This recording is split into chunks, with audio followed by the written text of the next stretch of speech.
तो अब इस वीडियो में हम बात करेंगे चाइल्डहुड एंड डेवलपमेंट ईयर, जो हमारा 80 मार्क्स का पेपर आता है। हमारे को 80 मार्क्स का पेपर होता है और बहुत अच्छा एक स्कोरिंग भी रहता है यहाँ से, क्योंकि इसमें आप अपनी मर्ज़ी से भी लिख सकते हो कुछ चीज़ें, मतलब जो आपको लगता है कि हाँ ये मैं आंसर में डाल सकता हूँ। क्योंकि कंटेम्प्रेरी के पेपर में ऐसा था, क्योंकि जो स्पेसिफिक चीज़ें वहाँ पे होती है, आर्टिकल में जो लिखा गया है वही लिखना पड़ता था। उसको थोड़ा सा आप मॉडिफाई कर सकते हो, बट चीज़ें तो वही रहेगी। पर यहाँ पे ऐसा है कि अगर आप लोगों को थोड़ी अंडरस्टैंडिंग है किसी भी चीज़ की, तो आप यहाँ पे एक अच्छे से आंसर को फ्रेम कर सकते हो। तो यहाँ पे हम देखेंगे एसपीयू एचपीयू के पिछली साल 2023 के क्वेश्चन पेपर्स, और एक पुराने पेपर्स भी देखेंगे कुछ हम। तो ये देखिए हमारे को यहाँ पे पूछा गया एजुकेशनल साइकोलॉजी। तो ये तो सबसे पहले ही हमारे को पढ़ाया जाता है कि एजुकेशनल साइकोलॉजी क्या होती है। आप ऐसा करिएगा कि एजुकेशनल साइकोलॉजी के बारे में एक बस कुछ डेफिनेशंस, 2-3 डेफिनेशंस ज़रूर याद कर लीजिएगा। क्योंकि जैसे यहाँ पे पूछा देखिए आपको बोला गया है define the term social development. अब सोशल डेवलपमेंट की आप मीनिंग तो लिख दोगे, पर डिफाइन जहाँ पे भी आ गया वहाँ पे आपको डेफिनेशन ज़रूर लिखनी है, ज़रूर। सो आप लोगों को डेफिनेशंस हर इसकी दो डेफिनेशंस तो ज़रूर याद कर लीजिएगा। एजुकेशन साइकोलॉजी की तो आप बहुत सारी कर लीजिएगा, क्योंकि इसका जो है 16 नंबर का क्वेश्चन आता ही आता है हर बार। तो वहाँ पे आपको 3 से 4 डालनी ही डालनी है। मैंने पिछले वीडियो में आप लोगों को बताया था कि कैसे कैसे आप लोगों ने क्वेश्चन पेपर जो है अटैम्प्ट करना है 16 नंबर का, वो ज़रूर देख लीजिएगा।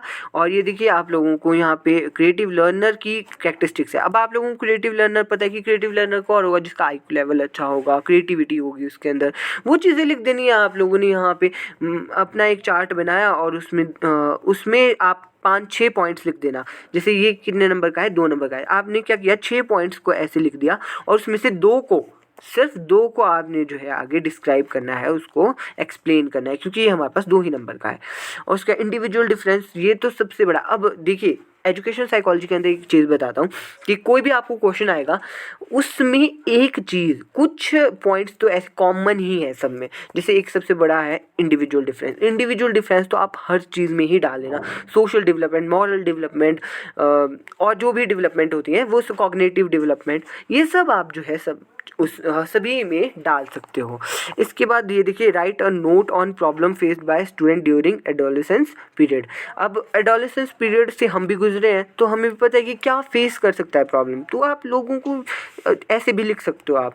और इसके बाद है cognitive development, social development, cognitive, moral. ये तो आप लोग ऐसे बस इसको समझ लो कि इसमें क्या होता है।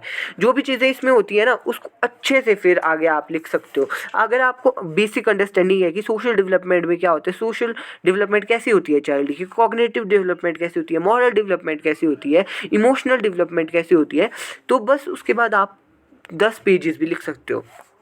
ठीक है। उसके बाद आता है highlighting the main factor responsible for personality development. यहाँ देखिए पर्सनैलिटी डेवलपमेंट की बात की गई अमंग चिल्ड्रंस, तो ये भी आप एक आराम से बोल सकते हो, लिख सकते हो। इसके बाद आता है कि ये देखिए मैंने कहा था ना आपको कि 16 नंबर का आता है, तो एजुकेशन साइकोलॉजी आया है, इसका स्कोप आया है। और बस स्कोप अगर आपको याद हो, इसमें आप कैरेक्टरिस्टिक्स भी लिख सकते हो। आपको लंबा बनाने के लिए क्वेश्चन को कुछ भी लिख सकते हो आप, पर ऐसा है कि वो रिलेटेड टू इसी से रिलेटेड होने चाहिए, ऐसे हर कुछ नहीं होना चाहिए वो। ठीक है।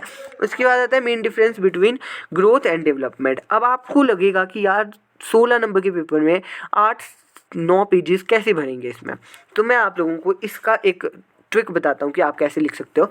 सबसे पहले आप लोगों ने क्या करना है कि ग्रोथ का एक पेज लिख लेना है। ग्रोथ के बारे में लिख दो, ग्रोथ क्या होता है, क्या क्या होता है, क्या क्या चीज़ें होती है। एक पेज में आप जो है डेवलपमेंट लिख दो, है ना। और अगर आपको थोड़ा ज़्यादा आता है तो ग्रोथ की कैरेक्टरिस्टिक्स भी लिख देना थोड़ी सी पेज बढ़ाने के लिए, और डेवलपमेंट लिख दो, डेवलपमेंट की वो भी लिख दो। उसके बाद जाके आप 3rd या 4th पेज में जो है डिफरेंसेस बनाना। 2 पेज में डिफरेंस लिखोगे तो हो जाएगा, मतलब लंबा बनाना है अपने पेपर को। पर अगर मुझे इन दोनों में से कोई एक करने को बोला जाता तो मैं तो एजुकेशन साइकोलॉजी ही करता। और हमेशा वो क्वेश्चन अटैम्प्ट करना जिसमें आपको ज़्यादा चीज़ें पता है, ज़्यादा आपको पॉइंट्स याद है। या फिर देखो मैं एक चीज़ आप लोगों को बताता हूँ, बच्चे बहुत सारे ऐसा करते हैं कि रटते हैं। जो ना पॉइंट्स होते हैं आपकी बुक में लिखे होंगे, आप कहीं उनको रटेंगे। मैंने आज तक कभी भी कोई भी पॉइंट नहीं रटा, और कभी भी मैंने सेम टू सेम बुक के कभी नहीं लिखा। मैंने अपनी मर्ज़ी से पॉइंट्स बनाया और अपनी मर्ज़ी से उनको डिस्क्राइब किया है। ठीक है। तो उसके बाद आता है हमारे पास डाइवर्स लर्नर। डाइवर्स लर्नर क्या होता है वो बताना है आप लोगों को, है ना। और रेमेडीज़, क्या क्या रेमेडीज़ हैं उनको जो उनको प्रोवाइड करवाई जा सकती है, ठीक है।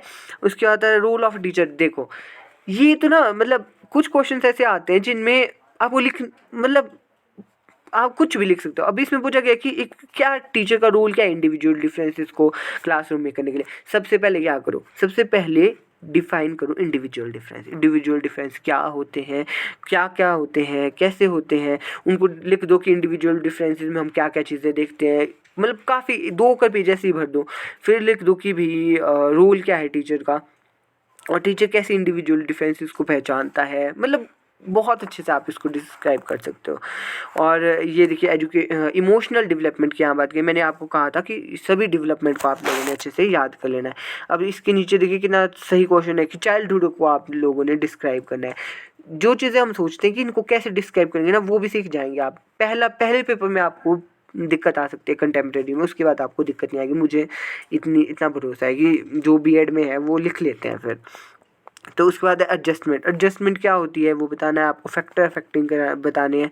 और ये देखो ये थ्योरी तो ना आप इसको घोल के पी जाओ, मतलब मैं ऐसा बोलता हूँ कॉग्निटिव डेवलपमेंट थ्योरी, है ना। क्योंकि ये आनी ही आनी है, ये आनी ही आनी है आप लोगों को, चाहे ये अलग वे से आए या कैसे भी आए, पर ये आप लोगों को आनी आनी है। और ये आपकी जो है आगे सी टैट में भी काम आने वाली है।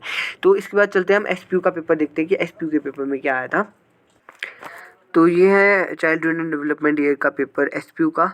तो इसको डिस्कस करते हैं अभी हम।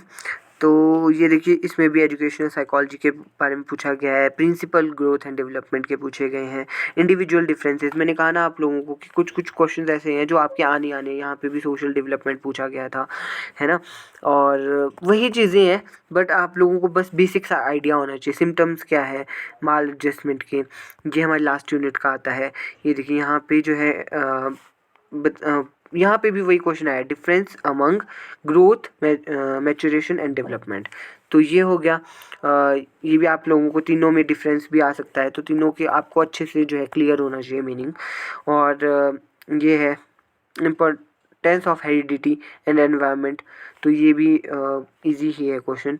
इंडिविजुअल डिफरेंस, मैंने वही कहा इंडिविजुअल डिफरेंस को आप अच्छे से पढ़ लो कि क्या क्या इंडिविजुअल डिफरेंस होते हैं, कितने टाइप्स होते हैं, और जैसे इमोशनल में कैसे डिफ़र होते हैं, वैल्यू कैसे होते हैं, एटीट्यूड क्या होते हैं, इनके डायमेंशंस क्या होते हैं, और क्रिएटिव लर्नर्स क्या होते हैं, जो भी आपके टाइप ऑफ लर्नर है ना। गिफ्टेड चाइल्ड्स क्या होते हैं, कौन होते हैं, उनको कैसे पहचानते हैं।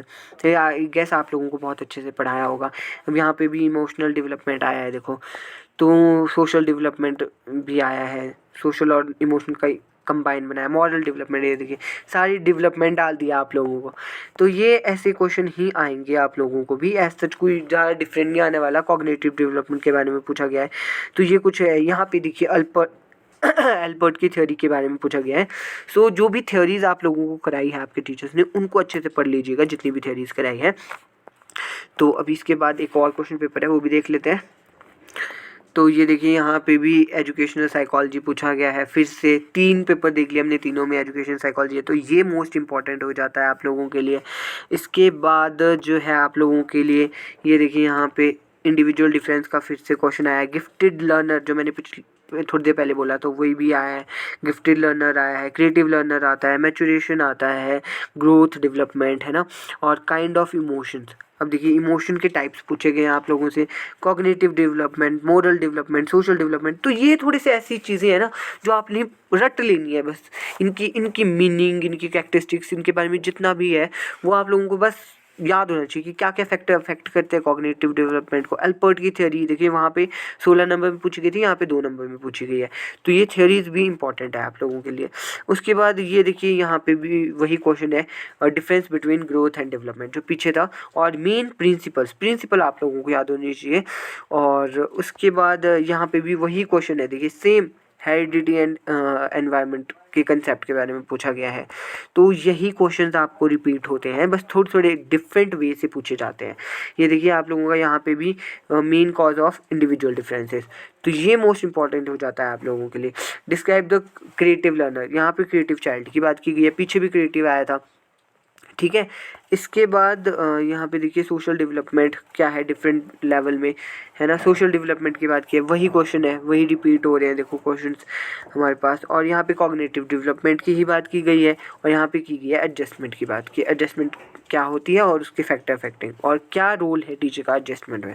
तो बस वही चीज़ें हैं, मेन चीज़ जो क्वेश्चंस यहाँ पे दिए गए हैं उनमें से मेन चीज़ें देख लो। जैसे इंडिविजुअल डिफरेंस हो गया, डेवलपमेंट्स होगी जितनी भी टाइप्स की है, और जैसे आपकी ये हो गया एजुकेशनल साइकोलॉजी वाला, तो फर्स्ट जो क्वेश्चन आता है वो तो रट ही लो। और थ्योरी यहाँ पे सिर्फ अल्बर्ट की आई है, तो पियाजे की भी आ सकती है आपको। तो ऐसे ऐसे आप लोगों ने क्वेश्चंस अच्छे से फ्रेम करनी है। जब आप क्वेश्चन पेपर करने बैठोगे तो अच्छे से क्वेश्चन अटैम्प्ट करने हैं, और 80+ आपके जो है मार्क्स आ ही जाएंगे। जब मेरे आ सकते हैं तो आप लोगों के भी आ ही सकते हैं। तो अच्छे से करिएगा पेपर को। तो अब मिलते हैं नेक्स्ट वीडियो में।